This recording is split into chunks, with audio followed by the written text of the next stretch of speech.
በጣም ነው የተደሰትኩት። እግዚአብሔር ይመስገን። ብቻ አሁን እንትን ብላለች ታርቀዋል። ደስ ብሎኛል። ውብዬና ናሁም በጣም ታርቀው ደስ ብሎኝ በቃ ፈገግታዋ ሳቋ ተመልሶ ሳየው በጣም ነው የተደሰትኩት። እግዚአብሔር ደግሞ እንኳን ለዚች ቀንና ለዚች ሰዓት አደረሳቸው። እመቤታችን በቅዱስ የመላእክት አለቃ የራማው ልዑል ቅዱስ ገብርኤል አስታረቃቸው። እውነት የድንግል ማርያም አብሳሪ እነሱ ሲታረቁ ደግሞ ማየት እንጃ ሰው ሲታረቁ ማየት እንዴት እንደሚያስደስት እኔ አላውቅም። እና ውብዬና ናሁም በትናንትናው ዕለት ታርቀዋል። ደስ ብሎኛል። እኔ እውነት ውብዬ የኔ ቆንጆ እህት ደስታሽ ደስታዬ ነው። ስለታረቅሽ ከባልሽ ጋር እንደ ድሮሽ ስለሆንሽ ወደ ድሮ ማንነታችሁ ስለተመለሳችሁ ህይወታችሁ ስለተረጋጋ በጣም ደስ ብሎኛል። እውነት ውብዬ እኔ አላውቅም በጣም የተደሰትኩት። ይሄን ቪዲዮ ልታዩ ትችያለሽ እና ደስታሽ ደስታዬ ነው። እኔ እንኳን ታረቅሽ፣ እንኳን ከልጅሽ አባት ጋራ ሰላም ፈጠራችሁ። ህይወት ያለ ፈተና ምንም ናት። የሰው ልጅ ክርስቲያን ይፈተናል፣ ይወድቃል፣ ይነሳል። የወደቀ የተነሳ የተፈተነ ህይወት ግን መጨረሻው ያምርና ይጥማል፣ ይጣፍጣል። ግን አልጋ ባልጋ ላይ ዝም ብሎ አልጋ ባልጋ ላይ የሆነ ህይወት መጨረሻው አያምርም፣ ደስም አይልም። የሰው ልጅ አፈር ነህና ወደ አፈር ትመለሳለህ ይላል መጽሐፉ። ገባሽ? ሰው ስንወለድ ከእናታችን ማህፀን ስንወጣ ባዶችን ራቁታችን ነው የወጣ ነው። ግን አድገን ምን ብለን አሁን ደግሞ ሰርተን ገንዘብ ስንይዝ ገንዘብ ይዘን ደግሞ ህይወትን ስናጣጥም ህይወታችን ላይ ፈተና ሲመጣ እግዚአብሔርን ማመስገን ብቻ ነው የሚፈልገው። አንተ ታውቃለህ፣ ተመስገን፣ አንተ እኔን ለመፈተን ያደረግከው ነገር ነው። እንዳልወድቅ እኔን ለፈተና አቆመኸኛልና ፈተናዬን ደግሞ እንድሻገር አድርገኝ። አምላኬ ሆይ አትፈትነኝ አልልህም፣ ግን ፈተናዬን እንድሻገር አድርገኝ። በሰላም ፈተና ልለፋት። ፈተናን የሚያልፍ ነገራችን ላይ በጣም እግዚአብሔር የቀደሰውና እግዚአብሔር የባረከው ሰው ነው፣ እውነት ለመናገር ማለት ነው። ፈተና መፈተን ቆንጆ ነው። አትፈትነኝ አይባልም። ለምን ፈተነከኝ? ለምን ተጎዳሁ? ለምን ተቸገርኩ? ለምን እንደዚህ ሆንኩኝ? ለምን ከባሌ ጋር ተለያየሁ? ለምን ከባሌ ጋር ተጣላሁ አትበይ። ምክንያቱም ኦርቶዶክስ በፈተና አየሽ አይደል? አሁን አባቶቻችን እየታረዱ ነው በዝቋላ በተለያየ። ኦርቶዶክስ ትመለምናለች እንጂ አትወድቅም። የሰው ልጅ ደግሞ ህይወቱ ካለ ፈተና አይጥምም። ህይወት በፈተና የተሞላች ናት። ዓለም 9 ናት፣ 10 አትሞላም ብዬ ላንቺ ልነግርሽ አልችልም። ታውቂያለሽ ጠንቅቀሽና ህይወት ያለ ፈተና ምንም ናትና የኔ ውድ እህት ደስታሽ ደስታዬ ነው። በመታረቅሽ ደስ ብሎኛል። እመቤታችን ቅድስት ድንግል ማርያም የዓመቷ ናት ነገ። በዓመቷ እኔ ከባልሽ ጋር ቤተክርስቲያን ስመሽ ልጅሽን ይዘሽ ደርሰሽ ስትመለሽ ታየኝ እኮ። ፈገግታሽ ነበር የናፈቀኝ። ለቅሶሽን አልፈልገውም የነበረ። በጣም ነው የምሸማቀቅ የነበር ስታለቅሽ። አንቺ ስታለቅሽ ማርያምን የኔ እንባ አብሮ ነበር የሚረግፈው። እኔ ደግሞ አልችልም። ሰው ሲጨነቅ፣ ሰው ሲያለቅስ፣ ሰው ሲከፋ በጣም ነው የሚከፋኝ። በጣም ነው የምናደደው። እና ናሁም ደግሞ ወንድማችን እግዚአብሔር ያክብርህ። የሰው ምክር ሰምተህ ወደ ቀልብ ተመልሰህ ወደ ልጅህ ወደ ትዳርህ በመመለስህ እመብርሃን እናቴ ቅድስት ድንግል ማርያም ቤትህን በበረከት ትሙላልህ ወንድሜ። የሰው ልጅ ከጥፋት ከብረት ዝገት አያልፍምና ከጥፋት መጠንቀቅ ያስፈልጋል። ካሁን በኋላ ጥፋትን መደጋገም፣ ኃጢአት ሲደጋገም ይጣፍጣል። ጥፋትም ሲደጋገም ወደ ኃጢአት መንገድ ስለሚመልስ ስለሚመራ ይህ ስለሚደጋገም አንተ ደግሞ ሁለተኛ ከጥፋቶችህ ታርመህ ስተትህን አምነህ ውዷ ባለቤትህን ይቅርታ ጠይቀህ ወደ ቤት በመመለስህ እጅግ አድርጌ አመሰግንሃለሁ በእኔ በኩል ማለት ነው። እና ደግሞ አንድ ኮሜንት አየሁ፣ ናሁም ይገደል የምትል ኮሜንት አየሁ። የኔ ውድት እሱ ሙቶ እሱ ተገሎ ስጋውን አትበይው፣ ቆርበቱን አንጥፈሽ አትጠቀሚበት። ምን ያደርግልሻል? ወደ ቀልቡ ይመለስ፣ ወደ ልጆቹ ወደ ሚስቱ ይመለስ ይባላል እንጂ የግል ቂም ካለብሽ የግል ቂምሽን እዛው እንጂ ሶሻል ሚዲያ ላይ ኮሜንት ስትጽፊ ይገደል ምን አደረገሽ? ተለያይተውም እኮ ቢሆን ቢኖሩም እንኳን ለልጆቹ ያስፈልጋቸዋል። ገብቶሻል አይደለ?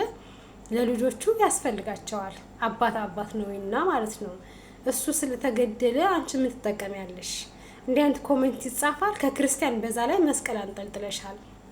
ከክርስቲያን የክርስቶስን መስቀል ያንጠለጠለ ሰው ይሙት ብሎ በሰው ልጅ አይፈርድም። ነውር ነው። ይገደል እኮ በስማም ንስሐ ልትገቢበት ይገባል። እሺ ነው ንስሐ ገቢበት አይባልም። ናሁም ይገደል ያለ እኮ ነው። ምን ነው እናት አባቶቻችን እኛ ሲያሳድጉን ሳይጣሉ ሳይጋጭ ነው እንዴ ያሳደጉን? ተጣልተው ተፋትተው ዝሮ ታርቀው በሽማግሌ ያነበረ ነው ከድሮም በሽማግሌ ባልና ሚስት ሲጣላ ሽማግሌ ገብቶ ከመሀል አስታርቆ ወደ ህይወታቸው እኮ ይመልሳል ሽማግሌ። አንቺ ግን ናሁም ይገደል ይባላል አይባልም? አንቺ ተገደይ ተብሎ ቢጻፍብሽ ኮሜንት ምን ይሰማሻል እንዴ? ያለ ነው። ይጣላሉ፣ ታረቁ። አየሽ ህፃኑን ልቅፍ ሲያደርገው ትናንትና አልተደሰትሽም?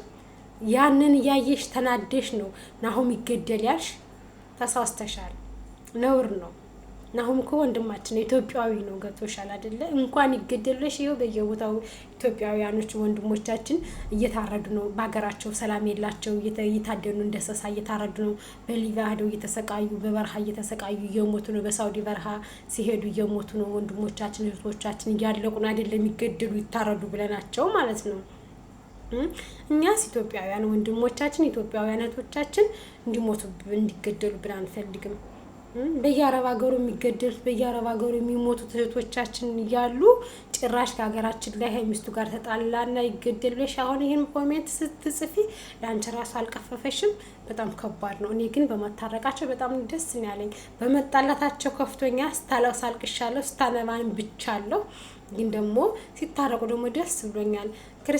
የክርስቲያናዊ መንፈስ ሰው ሲታረቅ ደስ የሚለው እንጂ ክርስቲያን ሰው ሲጣላ ከሌ ይገደል ከሌ እንደዚህ ብለ አይልም። ክርስቲያን ከመሀል ገብቶ ነው የሚያስታርቅ። ጌታችን ኢየሱስ ክርስቶስ የእሱን ህይወት ለእኛ ሰጥቶ የእኛን ህይወት ለእሱ የተቀበለ ኃጢአት ኑሮበት አይደለም፣ እኛን ከሞት ለማዳን እና ከኃጢአት ለማዳን ነው እንጂ ጌታችን ኢየሱስ ክርስቶስ ምንም አይነት ጥፋት የለበት፣ ምንም አይነት ተንኮል የለበትም። እንደኛ እንደ ሰው አይደለም፣ አፋዊ ሳይሆን ልባዊ ነው። ግን የእኛን ሞት ለሱ ተቀብሎ መሞት የማይገባው መሰቀል የማይገባው በቀራንዮ ተራራ የተሰቀለው የኛ አባት ለኛ ብሎ ነው። እኛ ደግሞ የእሱ ልጆች ከሆነ የእሱ ተከታዮች ከሆነ ሰው ይሙት አይባልም፣ ሰው ይታረድ ይገደል አይባልም። ነውር ነው። ኦርቶዶክሳውያን አይደለም ይሄ የኦርቶዶክሳውያን አባባል አይደለም። አትበየን ይወድ ወደ ራስሽ ወደ ቀልብሽ ተመለሽ። የግል ቂም ካለብሽ በይቅርታ የማይፈታ ነገር የለም። ይቅርታ ይጠይቅሻል፣ ግን ይገደል አይባልም። ነውር ነው። እመቤት የመሰከረቱ ነውር ነው። ሰው ይገደል እንኳን ይቅር ሰው ከአባቱ ገዳይ እንኳን ታርቆ በሰላም አብሮ እየኖረ እየበላ እየጠጣ ማውቆ ሰው አለ እኔ ማለት ነው። እና ይህን እናት ፕሊስ ራስሽን አርቀሽ አስቢ፣ ወደ ራስሽ ተመለሽ። ነውር ነው አይባልም። ሰው ይገደል ሰው ይሙት እንዴት ያለሽ አይባልም እኮ ይንማር። በስመ አብ ወወልድ ወመንፈስ ቅዱስ። ለማንኛውም ደስ ብሎኛል ውብዬ፣ እኔ ቆንጆ እንኳን ደስ አላችሁ በመታረቃችሁ። ምክንያቱም እናንተ የእግዚአብሔርን ስጋ ወደም ተቀብላችሁ ነው የተጋባችሁ። የእግዚአብሔር ስጋ ወደም ማለት ደግሞ የባህር ውሃ አይደለም፣ የከፍት የበሬ ስጋ አይደለም። የክርስቶስን ስጋ መቀበል ማለት ቀላል ነገር አይደለም። የክርስቶስን ስጋ መቀበል ማለት ራሱን ክርስቶስን መቀበል ማለት ነው። የክርስቶስን ደም መቀበል ማለት የራሱ ክርስቶስን መቀበል ማለት ነው። እና የክርስቶስን ስጋ ደግሞ የተቀበለ ሰው ደግሞ ሰይጣን ከመሀል ሲገባበት ሰይጣን እንድል አድርጎ ማባረር ነው እንጂ የሚገባው ከመሀል ገብቶ የሚያጨበጭበው ሰይጣን ክፍተት ሰጥቶ ጭራሽ እንትን ብሎ እንዲገባ ከእንትን መክፈት ሾሮ መክፈት የለብሽም። በሀገራችን ክረምት መሬት ሲታረስ ውሃ የሚበዛበት ዝናብ ሲዘንብ መሬት ውሃ የሚያውቁት ከሆነ ፈሰስ ቅደዱበት ይባላል፣ ውሃው እንዲሄድ ማለት ነው። ስለዚህ ለሰይጣን ደግሞ ፈሰስ ቀደሽ አታስገቢ። ሰይጣንን ከቤትሽ አርቀሽ ከባልሽ ጋራ ከልጅሽ ጋራ አብረሽ መልካሙን ህይወት ትመኝልሻለሁ የኔ ውዴት። በሰላም ተገላግለሽ ደግሞ በሰላም ወልደሽ ደግሞ ክርስትናሽን ማየት እንፈልጋለን ከባልሽ ጋራ የኔ እናት። እና በጣም ደስ ያለኝ በተለይ ደግሞ ሳላደንቀው የማላልፈው ወንድምየው የናሁም ወንድም ዳጊ የትንሽ ትልቅ አስተዋይ መልካም እንዲህ አይነት ልጆች እግዚአብሔር በጸጋው በጥበቡ ያሳድግልን። እኔ እንጃ አላቅም። በአሁኑ ሰዓት ወንድሜን ተናገርሽብ ብሎ ከባልና ከሚስት መሀል ወንድምና እህት ገብቶ የባሏ ቤተሰብ አኩርፎ እሷን በሚጣላበት ሰዓት እሱ ግና ከወንድሙ ጎን ሳይሆን የሆነው እህቴ ናት ውብዬ አውቅሻለሁ ብሎ ከውብዬ ጎን ሆኖ ሲያጽናናት በቆሎ አምሮኛል ብትሉ በቆሎ እሸት የባሏን ቦታ እሱ ሸፍኖ በቆሎ እሸት ይዞ መጥቶ ለውብዬ እኔ እንጃ ዳጊ እግዚአብሔር ያክብርህ፣ እግዚአብሔር በእድሜ በጸጋ ያኑርህ የኔ ወንድም። እውነት ክበርልኝ።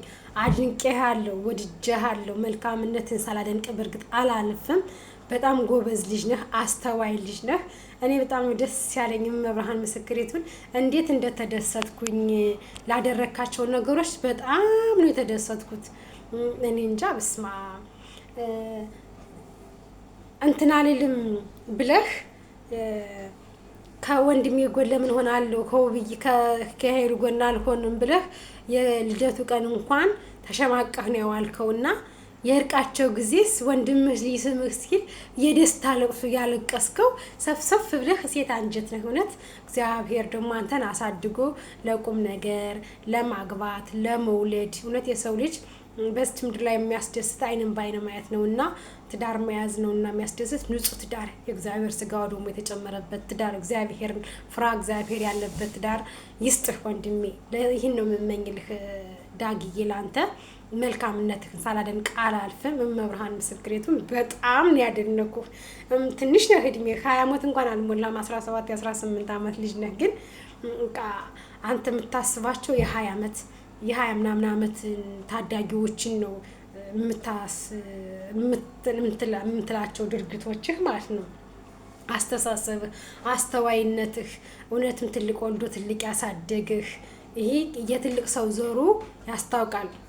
ከግንዱ የሚያምረው ቅጠል ቅርንጫፉም ያምራልና አንተ